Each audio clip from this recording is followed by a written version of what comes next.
네, 행복한 안실입니다. 오늘은 또 특별히 코치와 목자들을 특별하게 세우는 예식과 함께 비대면이지만 또 저는 이번 주에 굉장히 또 한편으로 바빴습니다. 네, 새벽 3시쯤 일어나서 미주 동부야영의 제자훈련 부스를 이끌으냐고 우리 교인들도 목요일은 목자 부목자들이 다 참석하셔가지고 또 함께 소그룹 나눔을 하고 상당히 은혜로운 우리가 예상치 못하는 하나님의 역사가 있었던 한 주였습니다. 그러다 보니까 굉장히 오랜만에 설교를 하는 것 같아요. 지난주에 분명히 했었는데 왠지 너무 오랜만에 단회쓰는 같은 느낌을 받습니다. 한 주 동안에 은혜롭게 미주 동부 야영회를 이끄신 하나님께 감사드리고 또 오늘 찬양으로 믿음의 눈을 얼마나 중요한지 다시 한번 생각하게 하는 이 찬양을 통하여 우리의 마음이 또 주님께 더 가까이 갈 수 있는 시간이 아니었나 생각됩니다. 이제 오늘은 요한복음 9장입니다. 요한복음 9장 영적 맹인에서 벗어나라, 영적 맹인에서 벗어나라는 제목으로 하나님 말씀 증거하겠습니다. 어떤 무식한 형제들이 서로 싸우고 있었습니다. 형과 동생이 서로 무식한 관계로 해결이 잘 안 되는 거예요. 서로 늘 으르렁거리며 싸운 일이 여러 번 일어났습니다. 어느 날 형제가 길을 걷고 있는데 대문 앞에 만사형통이라는 단어가 새겨져 있는 걸 봤어요. 그래서 형이 동생에게 이렇게 얘기합니다. 아우야, 만사형통이 무슨 뜻인 줄 알아? 네. 동생이 합니다. 무식하니까. 몰라. 형은 알아? 그럼 형은 알아? 이렇게 물었어요. 그때 형이 얘기합니다. 알지. 잘 알아도 만사형통이란 모든 만사가 형을 통해서 해야 한다는 뜻이야. 알겠지? 자, 만사형통의 뜻이 뭐라고요? 만사가 형을 통해서만 해야 된다. 기선제압이죠. 동생이 이렇게 얘기합니다. 우와, 형 되게 유식하다. 네. 이렇게 말은 읽을 줄 아는데 만사형통이라는 것을 읽을 줄 알지만 그 의미를 모르는 것을 가리켜서 학맹이라고 합니다. 중학교 수준이면 또 알만한 의미를 모르는 거죠. 글자는 읽을 수 있어도. 그래서 이런 것들을 가리켜서 제2의 문맹이라고 표현합니다. 제2의 문맹들이 몇 가지가 있는데 학맹이 있고 컴맹이 있어요. 컴맹은 컴퓨터를 잘 모르는 거죠. 그리고 N맹이 있는데 핸드폰을 쓸 수 있는데 거기 어플을 사용할 줄 모르는 거예요. 그걸 N맹이라고 합니다. 네. 네. 그리고 문해맹은 조금 더 지식이 좀 필요한데 전문적 지식이 필요한데 그런 것을 도저히 이해할 수 없는 사람들을 가리켜서 문해맹이라고 합니다. 시대가 너무 빠르게 흘러가면서 그런 어떤 것들을 잘 따라가지 못하는 상황을 가리켜서 표현하는 것이죠. 영적인 세계에도 맹이 있습니다. 그것을 영맹이라고 합니다. 영맹. 영적 맹인의 줄임말입니다. 영적 맹인이 무슨 뜻일까요? 무슨 말일까요? 영적 맹인은 어떤 정의를 가지고 우리 이해해야 할까요? 오늘 요한복음 9장은 맹인에 대한 이야기입니다. 그리고 결론은 예수님께서 말씀하셨어요. 나는 보지 못하는 자를 보게 하고 보는 자를 보지 못하게 하는 것이 나의 일이다. 내가 이 일로 왔다고 얘기했어요. 그러므로 성경에서 나타난 영적 맹인, 그것이 무엇을 의미하는지, 본다는 것이 무엇을 의미하는 건지를 좀 정리할 필요가 있습니다. 먼저 본다는 게 어떤 의미인지 좀 정리를 해볼게요. 하나님께서는 그분의 뜻을 알려주십니다. 그분이 갖고 있는 성품과 뜻과 목적과 진리를 제시하십니다. 그것을 계시라고 그래요. 감추어진 것을 보이는 것을 계시라고 합니다. 그리고 그분이 보이신 것을 보는 것, 그분이 보이시는 것을 보는 것을 영적인 안목이 열렸다고 해서 영안이라고 합니다. 본다는 거죠. 그분이 계시한다고 다 보는 것은 아닙니다. 그 불이 계시한 것을 보는 눈, 그걸 영안이라고 합니다. 영안은 다른 말로 하자면 믿음의 눈을 가졌다라고 얘기해요. 믿음에 대한 정의는 히브리 11장에 보이지 않는 것을 보는 것이 믿음의 정의입니다. 그러므로 그분이 보이지 않은 세계를 열어셨을 때 그걸 볼 수 있는 힘, 그것이 믿음입니다. 그리고 그것을 안다고 표현해요. 영생은 하나님과 예수 그리스도, 그 보내신 자 예수 그리스도를 아는 것이다 그랬습니다. 근데 영생은 또 다른 말로 예수 그리스도를 믿는 것이 영생이에요. 그러므로 믿는 것과 아는 것은 동의어입니다.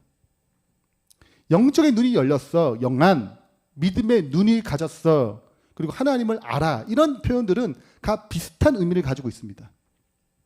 그러면 영적 맹인, 영맹은 뭘까요?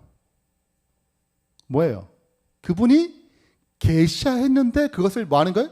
보지 못하는 것입니다. 즉 하나님이 보이시는 것을 보지 못하는 상태를 영적인 맹인, 영맹이라고 표현합니다.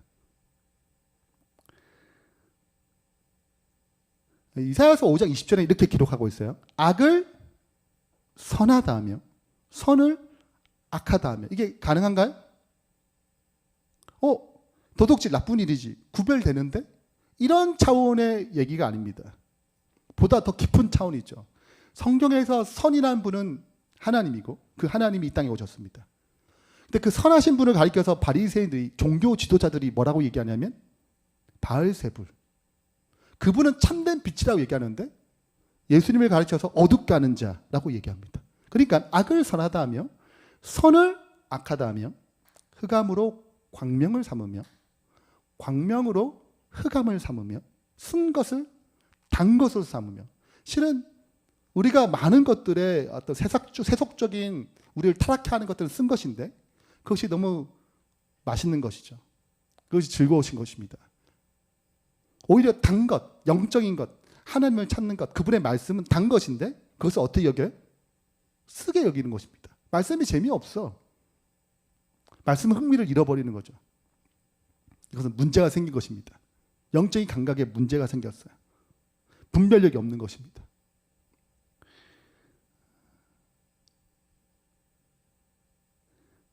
마태복음 17장에 16장에 예수님께서 빌립보 가이사랴를 지나가면서 제자들과 지나가면서 예수님 이렇게 묻습니다. 사람들이 나를 가리켜서 누구라 하느냐? 인자를 가리켜서 뭐라고 얘기하는가? 물으셨어요. 그때 제자들이 얘기합니다. 이 백성들이 어떤 사람들은 엘리야로, 어떤 사람은 예레미야로, 어떤 사람은 침례 요한처럼 얘기합니다. 근데 예수님께서 뭐라고 얘기했어요? 너희는 나를 누구라 하느냐 물었어요. 너희는 나를 누구라 하느냐? 그때 베드로가 얘기합니다.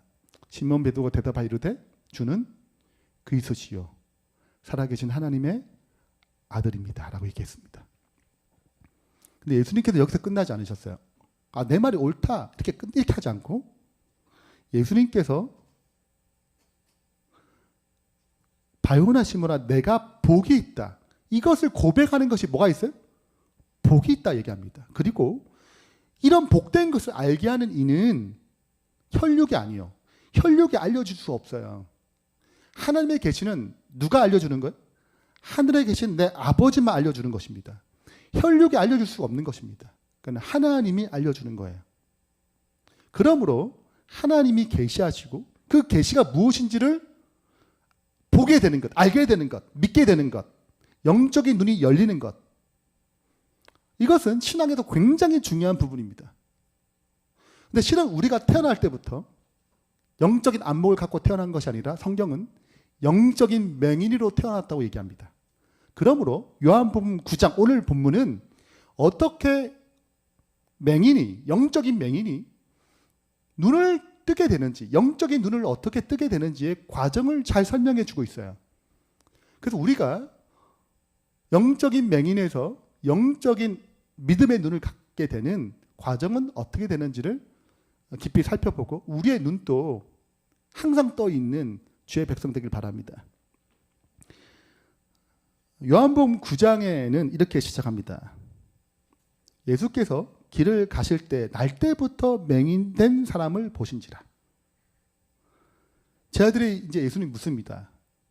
라비어 이 사람이 맹인으로 난 것이 누구의 죄로 함이니까? 자기니까? 그의 부모이니까? 원인이 뭐냐 이거예요. 그리고 왜 단순히 이 원인의 문제가 아니라 이렇게 맹인이 된 것은 누가 한 거예요? 하나님이 한 거예요. 그 죄를 지었고 너는 그 맹인된 것은 맹인에 대한 고통은 누가 주신 거예요? 하나님이 주셨다고 가르쳤습니다. 그럼 이 말은 이미 갖고 있어요. 하나님이 이 질병을 주셨는데 그 원인을 제공한 사람이 누군가? 하나님이 자기인가 아니면 부모인가? 그걸 묻는 것입니다. 근데 예수님께서 우리가 다 아시다시피 이렇게 얘기하죠. 예수께서 이르실 때 이 사람이나 그 부모의 죄로 인한 것이 아니라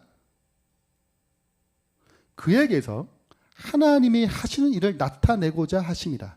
자, 그분의 목적은 이 문제와 고난과 고통을 해결하실 분, 하나님께 초점을 맞추죠. 이 고통 자체가 아니라 이 고통을 뛰어넘게 하실, 치료하실, 회복시킬 하나님의 영광을 얘기합니다. 시대 소망은 여기에서 이렇게 설명합니다. 사탄은 질병과 죽음은 죄 때문에 당하는 독단적인 형벌로서 하나님에게로서 오는 것이라고 생각하게 하였다. 사업이 뭘 잘 안 돼. 질병이 걸렸어. 하나님이 너한테 내린 거야. 너가 똑바로 이렇게 안 하니까 벌 받은 거지. 하나님이 벌 주신 거야. 이것이 무슨 사상이에요? 사단이 만든 사상이에요. 이것이 그 당시에 팽배했습니다. 근데 종종 전 이런 얘기를 굉장히 많이 들었어요. 우리 성도들 입에서. 은연중에 이런 생각이 있는 것입니다. 누가 벌을 줬어요? 하나님이 벌을 줬다. 너가 죄지어서. 너 헌금 안 내서 그런 문제가 생긴 거야. 너 이렇게 안 해서 문제가 생긴 거야. 그 하나님 내린 형벌이야. 정신 차리라고. 자, 그래서 누구를 오해하게 만드냐면 하나님을 오해하게 만드는 것입니다. 누구의 작품이에요? 사탄의 작품인 것입니다. 이런 죄와 고통의 관계에 대해서 유대인들은 이 유대인이 가졌던 이 관념, 이 신념이 그리스도의 제자들에게도 가지고 있었다. 그래서 맹인이 왜 저렇게 맹인이 됐는가? 그 하나님이 내리신 형벌이라고 생각한 거예요. 하나님께서는 이런 잘못된 생각을 예방하기 위해 마련된 교훈을 주셨다. 욥의 역사는 고통은 사탄에 의해 가해지며 욥이 하루아침에 그의 모든 재산이 하늘에 불이 떨어져서 이방 민족이 쳐서 이 재산을 다 가져가고 자녀들이 다 죽었던 그런 것들은 사탄이 한 일인데 이미 성경이 기록된다는 거 오해하지 않도록 사탄이 한 일을 하나님이 했다고 사탄은 하는 것이고 하나님께 이미 욥기를 통해서 이미 그 고난은 사탄이 가해자임을 얘기한 것입니다. 고통은 사탄에 의해 가해지며 자비의 목적을 위해 하나님에 의해 역이용됨을 보여주었다. 그러니까 그것이 사탄이 주는 것이지만 하나님 그 고난과 고통을 통하여 하나님 믿을 수 있도록 또 연단될 수 있도록 오히려 그것을 통하여 역이용하시는 요셉이 종으로 팔리고 노예로 살았지만 오히려 역이용하셔가지고 그를 총리로 삼으셔서 이스라엘 백성을 탄생시키겠다는 어떤 하나의 놀라운 섭리가 담겨 있다는 것입니다. 그것이 하나님의 입장이지 고통을 주고 핍박을 가하고 형벌을 주는 입장이 아니라고 하는 것이죠. 그러나 이스라엘 백성은 그 교훈을 깨닫지 못했다는 거예요. 이것이 영적인 맹인인 것입니다. 날 때부터 이 맹인이에게 하나님께서는 예수님께서는 침으로 진흙을 으겨가지고 그의 눈에 바르시고 실로암 못에 가서 씻으라고 말씀하십니다. 맹인은 진짜 순종하는 마음으로 시각장애인은 순종하는 마음으로 실로암에 가서 씻어서 눈이 떠졌어요. 근데 좀 이상한 내용이 그냥 소경은 고치면 돼요. 굳이 실로암에 안 가셔도 됩니다. 진흙에 침을 이겨 가지고 눈에 바를 필요가 없어요. 그분의 능력이 없어서 그럴까요? 아니에요. 그냥 하시면 돼요. 소경을 눈을 뜨게 하면 됩니다. 그러나 아주 번거로운 일을 하는 것입니다. 진흙으로 눈에 바르고 실로암 가서 씻으라 해요. 왜 그렇게 하셨을까요? 그 이유가 14절에 등장합니다. 14절. 예수께서 진흙을 이겨 눈을 뜨게 하신 날은 무슨 날이에요? 안식일입니다. 안식일은 뭘 고치는 날이면 안 되는 날이에요? 질병을 고치면 안 되는 날입니다. 그러면 예수님은 몰래 하실 수 있는데 의도적으로 뭘 하신 거예요? 실로암에 보내는 겁니다. 안식일에 뭘 고쳤다고? 날 때부터 맹인된 이 사람을 고쳤다는 것을 드러내는 거예요. 15절입니다. 그러므로 바리새인들도 그가 어떻게 보게 되는지를 물으니 이르되 그 사람이 진흙을 내 눈에 바르매 내가 씻고 보나이다 하니. 자, 예수님은 본지 못했어요. 그러나 그분에 대한 소문을 듣고 그분이 뭐 해줬다? 이렇게 발라가지고 실로암에서 가서 내 눈을 고쳤다라고 간증을 하는 것입니다. 근데 바리새인 입장은 안식일날 병을 고치면 안 돼요. 하나님의 율법에 자기 나름대로 해석에 의하면 안식일날 이렇게 일하면 안 되는 것입니다. 그래서 논쟁이 생깁니다. 16절입니다. 바리새인 중에 어떤 사람이 말하되 이 사람이 안식일을 지키지 아니하니 하나님께로부터 온 자가 아니라 하며 어떤 사람은 말하되 죄인으로서 어떻게 이러한 표적을 행하겠느냐 하여 그들 중에 분쟁이 있었더니. 자, 예수님은 의도적으로 안식일날 날 때부터 맹인된 이 맹인을 고치는 것입니다. 그리고 이 문제를 드러내십니다. 이유가 뭘까요? 예수님은 단순히 이 맹인 한 사람을 고치는 게 목적이 아니에요. 그분은 더 깊은 눈, 영적인 눈을 뜨게 하기 위해서 이 일을 행하시는 것입니다. 그래서 우리의 영적인 눈을 뜨게 하기 위해서 하나님이 하시는 가장 첫 번째 일은 관념을 흔드는 것입니다. 잘못된 관념을 흔드는 거예요. 잘못된 생각을 흔드는 것입니다. 지금 흔들었어요. 이게 병을 고치는 사람은 죄인이면 안 되는 거예요. 죄인이 어떻게 일을 하겠어요? 하나님이 보내신 자가 하는 거지. 근데 또 안식일날 병 고치면 안 되는데 병을 고쳤어. 이게 막 흔들리는 것입니다. 가치관이 흔드는 거예요. 내가 생각했던 관점이 흔들리는 것입니다. 하나님은 우리의 관점을 열게 하기 위해서 잘못된 관념을 흔드십니다. 목적은 내가 영적인 맹인임을 깨닫게 하기 위해서예요. 근데 내가 진짜 진리를 안다면 그것은 오히려 나를 더 진리 가운데로 인도하는 확고하게 뿌리를 내리는 과정이고, 내가 잘못된 관념 가운데 있다면 그것은 그 잘못된 관념을 뒤흔들어서 진리를 소개하도록, 진리가 그 대신 그 자리, 잘못된 관념에 대신 들어가도록 하는 것입니다. 한번 생각해 보세요. 니고데모는 이미 잘못된 관념을 가지고 있었습니다. 몰랐어요. 내가 또 거듭나야 되는지. 나는 이미 약속된 백성 가운데 태어났고 나는 이미 거듭났다고 생각했습니다. 예수님께서 너가 물과 성령으로 거듭나지 아니하면 하나님 나라가 들어갈 수 없다라고 얘기합니다. 뭐가 흔드는 거예요? 그가 생각했던 관념이 흔들리는 것입니다. 나는 그렇게 생각하지 않았는데 니고데모의 관념을 흔드는 거예요. 기분이 나빴어요. 또 거듭나야 되냐? 나 엄마 뱃속에 들어가야 되냐? 여러분, 우리가 내가 갖고 있는 관념을 흔들 때 이런 말이 나와요. 비방하고 싶은 마음이 나옵니다. 내가 옳음을 증명하고 싶은 거죠. 예수님께서 십자가에 달려 돌아가신다. 이걸 제 아들 믿을 수 없었어요. 제 아들은 예수님께서 낙이 타고 들어가시고 이제 왕만 되면 돼요. 또 십자가에 달려 돌아가기 전에 예수님께서는 제 아들에게 마지막 만찬에서 약속하셨습니다. 그분의 나라가 도래하면 보호자 하나씩 주겠대요. 이제 진짜 이제 나는 이제 한 자리 할 날이 얼마 안 남지 않아서 그렇게 생각했습니다. 그때 무슨 관념이에요? 잘못된 관념이죠. 그분이 십자가에 죽으셨습니다. 총체적으로 흔들리는 것입니다. 내가 그분을 따랐던 모든 것들이 다 흔들리는 거예요. 우리가 바른 진리가 들어가려면 이 잘못된 관념부터 흔들어야 됩니다. 근데 내가 잘못된 관념이 잘 몰라요. 예수님께 여러 번 내가 십자가에 죽을 것을 얘기하셨습니다. 근데 그것이 들리지 않은 거예요. 그걸 치우는 것입니다. 진리가 말해지지 않고 계시되지 않은 것이 아니고 그들이 듣지 않기로 이미 결정했어요. 내가 듣고 싶은 것만 들은 것이죠. 그러나 언제나 하나님이 하시는 방법은 진리를 심어놓기 위해서는 내가 가진 잘못된 관념을 흔듭니다.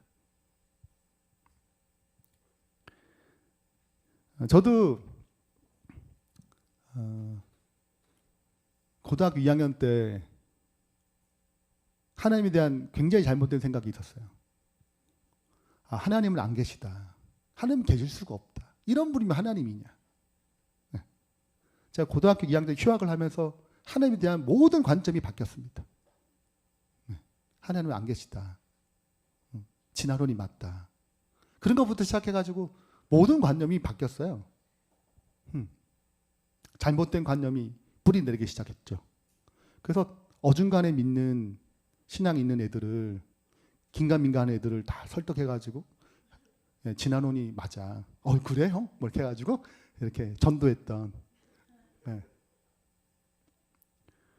그러나 저의 잘못된 관념을 흔드는 것입니다. 하나님이 계시다는 것을 증명하시는 것이죠. 그때는 갈등이 일어나요. 그리고 마침내 잘못된 관념을 부수기 위해서는 내가 하나님 잘 몰랐다. 내가 영적인 맹인임을 고백하는 시간이 필요한 것입니다.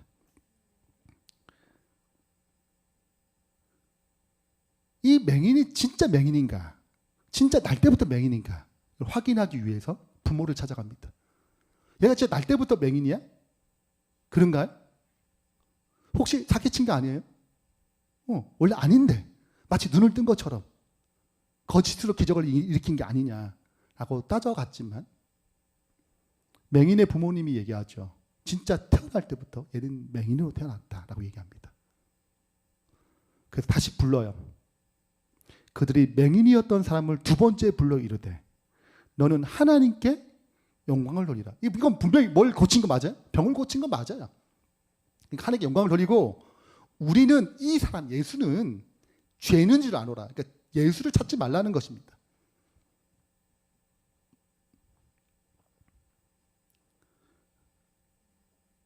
그때 맹인이 얘기합니다. 하나님이 죄인의 말을 듣지 아니하시고 경건하여 그의 뜻대로 행하는 자의 말을 들으시는 줄을 우리가 아나이다. 당신도 알고 나도 안다. 이거죠. 창세 이후로 맹인으로 난 자의 눈을 뜨게 하였다함을 내가 듣지 못했습니다. 그렇기 때문에 이 사람이 나의 병을 고친 이 사람은 하나님께로부터 오지 아니했으면 아무 일도 할 수 없습니다. 내가 보기에는 이 사람은 하나님이 보내신 자다. 얘기하는 거죠. 그때 종교 지도자들이 화가 났습니다. 그들이 대답해 이르되 내가 온전히 죄 가운데서 우리를 가르치느냐 하고 이에 쫓아내어 보내리라. 쫓아내어 보냈다는 말은 출교시켰다는 거예요.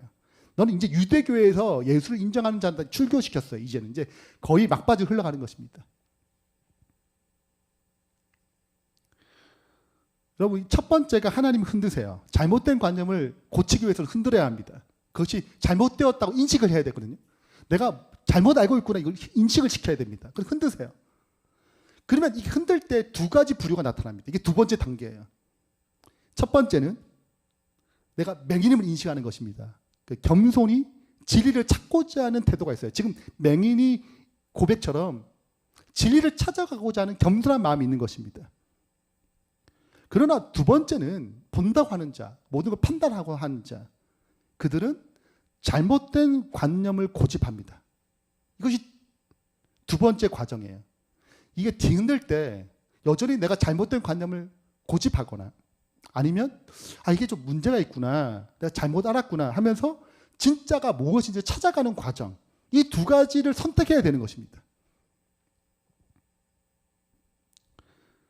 바리새인들에게는 이미 하나님의 계시가 나타났지만 결정한 거예요. 뭘 하기로? 잘못된 관념을 고집하기로. 나만 장군 보세요. 나만 장군이 병 고치러 갔을 때 그의 생각이 있었습니다. 자기만의 고집이 있었어요. 엘리사가 나와서 손을 흔들며 질병이 고쳐지기를 기도하면 나을 줄 알았습니다. 그게 그의 생각이에요. 근데 왔는데 엘리사도 보이지 않고 나는 한 나라의 장군인데 왕 다음의 자리인데 종이 나와가지고 요단강 가서 7번 씻으면 된대요. 끝. 기분도 나쁘고 버릇도 없는 것 같고 위계 질서도 없는 것 같고. 그리고 하필 왜 요단강이냐? 나는 누가 나와서 겸손하게 그 선지자 와가지고 기도해주고 이렇게 할 줄 알았지. 가자. 하나님의 계시가 왔는데 뭐가 막는 거예요? 내 생각이 막는 것입니다. 잘못된 관념이 옳은 것처럼 여기는 거예요. 그러면 문둥병도 중요하지 않습니다. 나병도 중요하지 않아요. 자기 고집이, 잘못된 관념이 고수하는 게 더 중요합니다. 자존심과 연결되어 있어요. 그때 종들이 설득하죠. 설득해서 마침내 요단강에서 씻도록 합니다. 그래서 나았어요. 뭘 받아들인 거예요?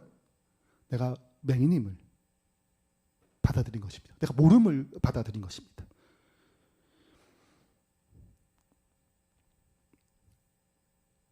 (35절에) 출교당한 그 소경에게 예수님 찾아오셨어요. 예수께서 그들이 그 사람을 쫓아냈다. 이 말은 유대교에 출교냈다는 말은 너는 구원이 없다 이런 말이에요. 넌 이제 하나님의 언약의 백성이 아니야. 넌 이방 백성과 똑같아. 너는 형벌 받을 거야. 이런 거예요.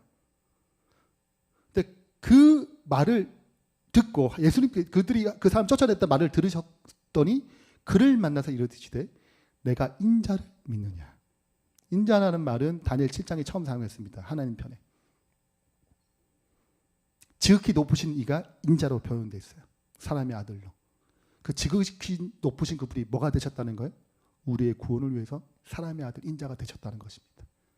그 메시아됨을 믿느냐라고 묻는 거예요.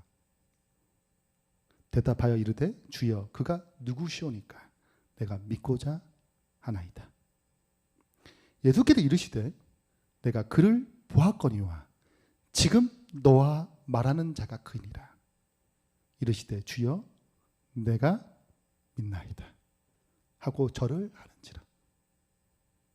누굴 받아들였어요? 예수 그리스도를 보게 된 것입니다. 계시의 절정 그리스도를 믿게 된 것이죠. 그래서 세 번째 과정은 겸손히 구하는 자에게 예수님께서 영적 눈을 뜨게 하여 계시, 그분이 하나님 진짜 보여주고자 하는 그것을 보게 하십니다. 이건 굉장히 중요해요. 그분이 보여주고 한 것을 볼 때만이 우리는 비로소 믿음의 세계가 어떤 세계인지 알게 됩니다. 추상적으로 하나님 나라가 있다 이런 건 중요하지 않아요. 그것은 힘이 없습니다. 그래서 어릴 때 천국이 있어. 그 주입식으로 들었죠. 여러분 주입식 교육은 마침내 흔들립니다. 계시를 봐야지만 흔들리지 않아요. 사도 바울이 굉장히 강팍하게 보입니다. 예수님은 없어. 그건 적그리스도야. 가짜지. 미혹된 거야. 그래서 그리스도인을 잡기로 결정합니다. 핍박을 하는 거예요. 스데반도 돌로 쳐 죽이는데 그의 결정에 의해서 죽였습니다. 언뜻 보면 그런 사람은 겸손한 사람이 아니면 굉장히 교만한 사람이에요. 교만한 사람이죠. 굉장히 교만한 사람이에요. 근데 그렇게 그리스도인을 잡아 죽이러 가는 현장, 다메섹 현장에서 예수님이 나타나셨습니다. 그리고 누구십니까? 라고 할 때 너가 핍박하는 예수다 하고 이 사울을 거기서 부르시죠. 그의 종으로 이방인들을 복음을 증거하는 사도로 세우십니다. 근데 언뜻 보게 되면 굉장히 교만하게 보여요. 그리스도를 잡아 죽이는 핍박을 가하는 사람. 근데 여러분 겉모습이 중요한 게 아니에요. 하나님 뭘 보세요? 그 중심을 보십니다.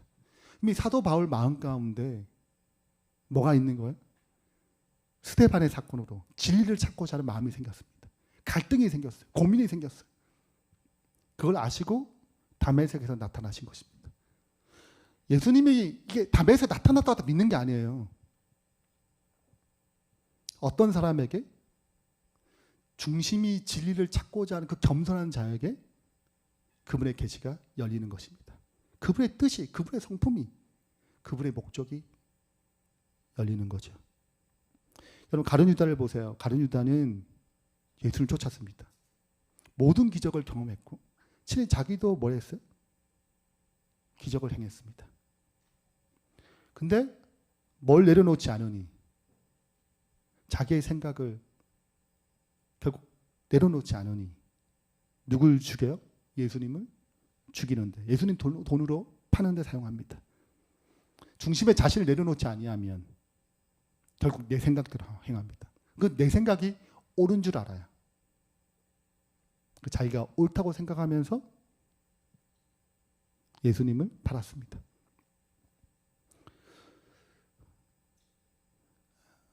그렇기 때문에 우리는 다시 한번 살펴볼 필요가 있어요. 나는 여전히 지금도 겸손히 주님을 구하는가? 난 영적 눈을 뜨게 하시는 예수님을 구하는가?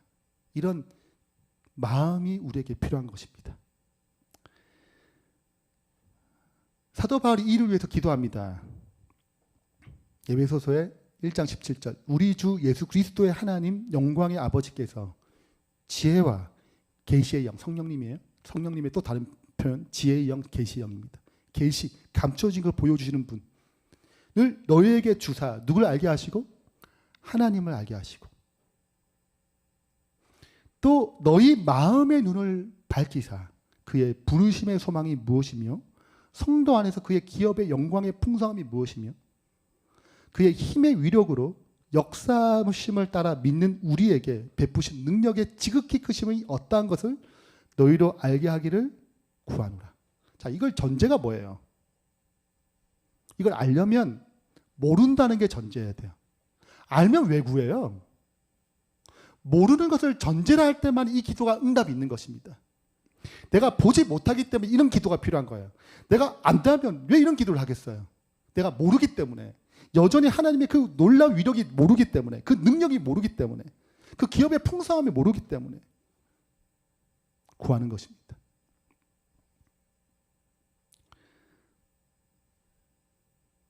(39절입니다) 예수님께서 이르시되 내가 심판하러 이 세상에 왔으니 보지 못하는 자들을 보게 하고 보는 자들은 맹인이 되게 하려 함이니.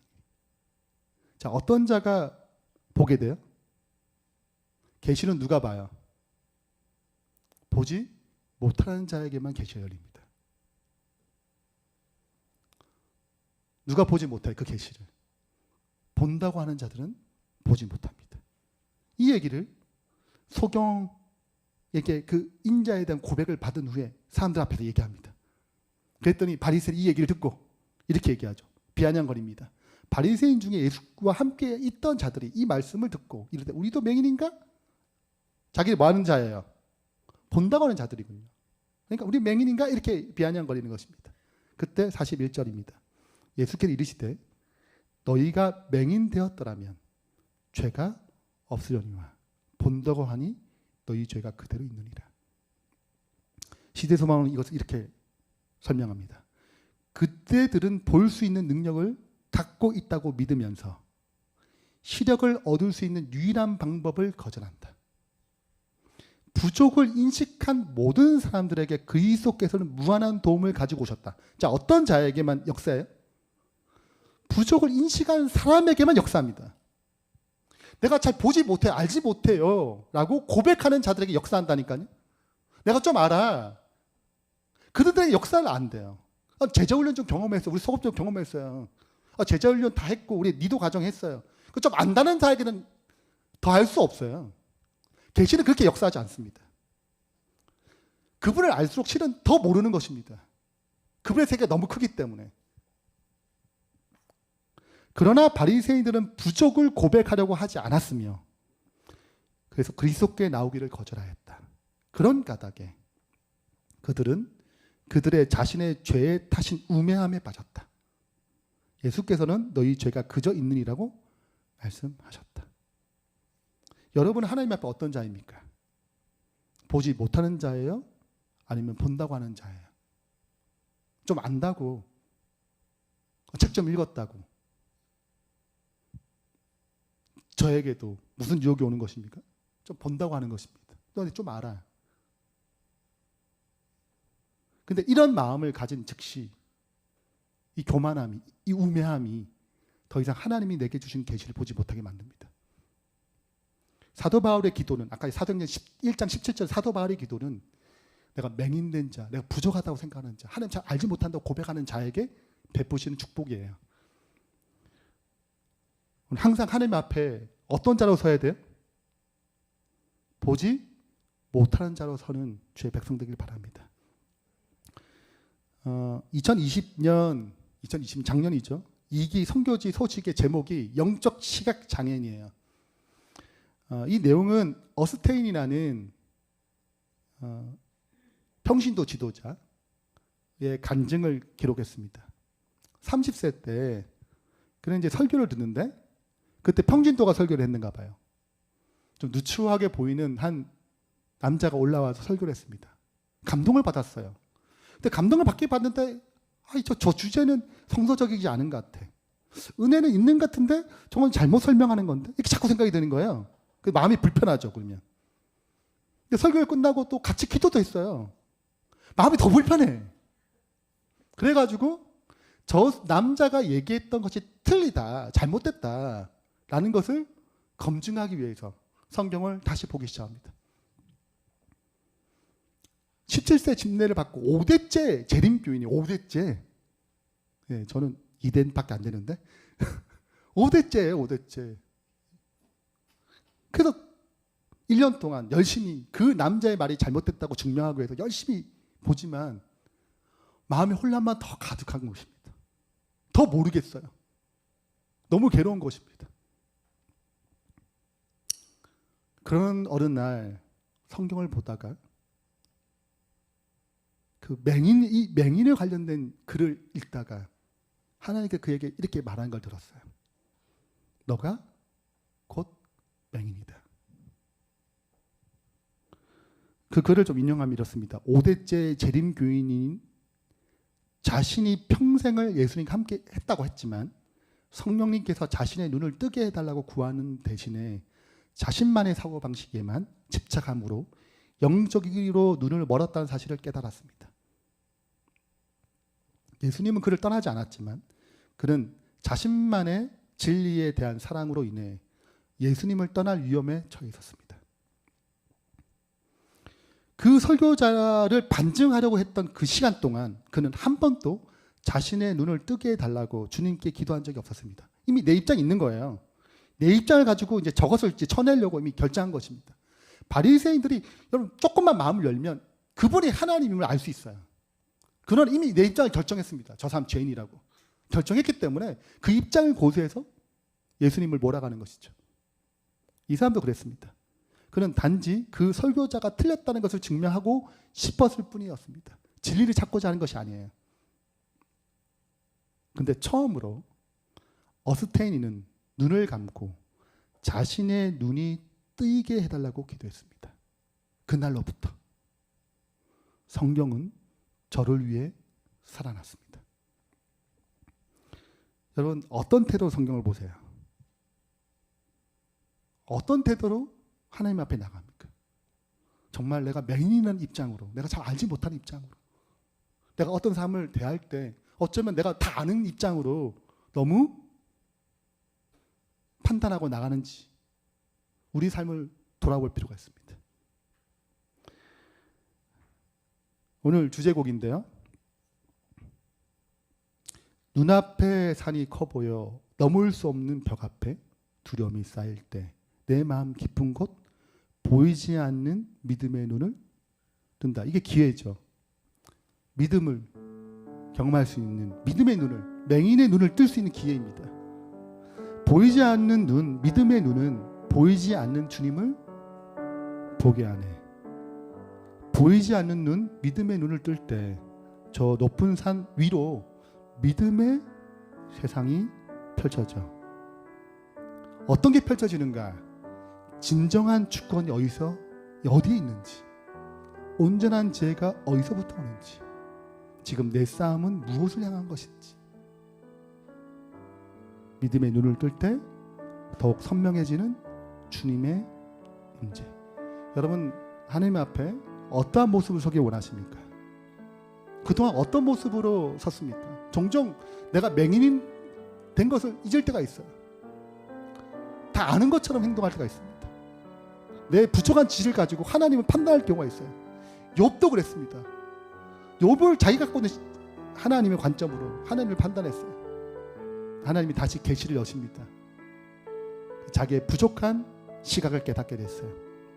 오늘 맹인의 자세로 주님 앞에 나가길 바랍니다. 보지 못하는 자세로 주님 앞에 나가길 바랍니다. 겸손히 알지 못하는 모습으로 주님 앞에 나가길 바랍니다. 그러면 주님께서 보게 하실 것입니다.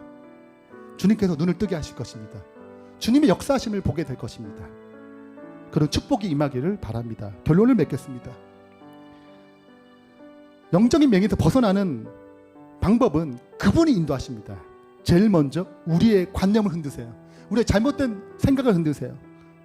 그리고 너가 맹인임을, 너가 보지 못하는 것을, 너의 어리석음을 드러내십니다. 그럼 우리는 선택해야 됩니다. 눈을 뜨게 구할 것인가? 아니면 이미 본다고 계속 고집부릴 것인가? 내가 이미 안다고 얘기할 것인가? 아니면 정말 모른다고 주님 앞에 고백할 것인가? 마침내 겸손히 구하는 자에게 예수님께서 우리의 영적인 눈을 뜨게 하셔서 그분이 진짜 보여주고 싶은 그것을 보게 하실 것입니다. 오늘 이러한 축복이 우리들에게 충만히 임하기를 바라면서 말씀 마치겠습니다.